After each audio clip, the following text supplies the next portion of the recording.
کیا بلکہ آج وہ جو کہتے تھے کہ ہم 50 لاکھ نوکریاں دیں گے، آج کروڑ لوگوں کو نوکریوں سے وہ بے روزگار کر چکے ہیں۔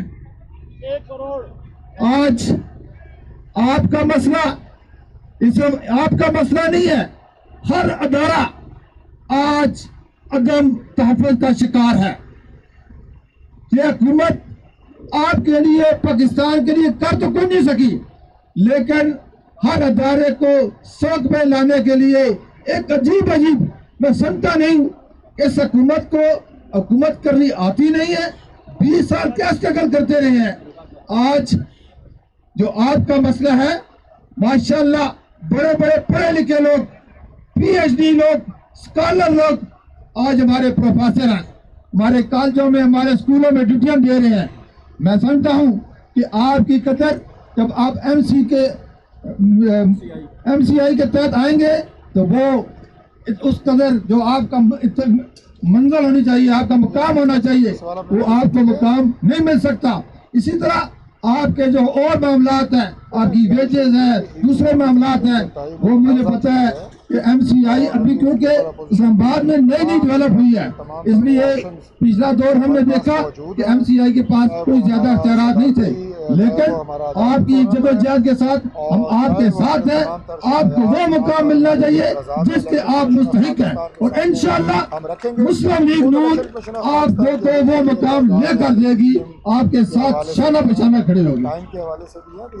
بہت بہت شکریہ۔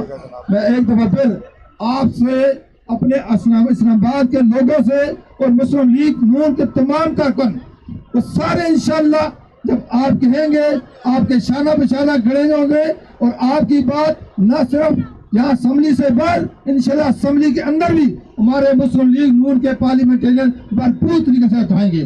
ہمارا ایک مظاہرہ ہو رہا ہے، اصل میں یہاں اساتذہ نے کافی میں اپنے تمام اسلام آباد میں ٹیچرز کو اور تمام پروفیسرز کو سلام پیش کرتا ہوں، خراج تحسین پیش کرتا ہوں، اور میری آپ سے ریکویسٹ ہے کہ انشاءاللہ آپ کی جدوجہد کے ساتھ ہم شامل ہیں۔ آپ پاکستان کی قوم کے معمار بنانے کی آپ انشاءاللہ کوشش کبھی پیچھے نہیں رکھنے گا۔ بہت بہت شکریہ۔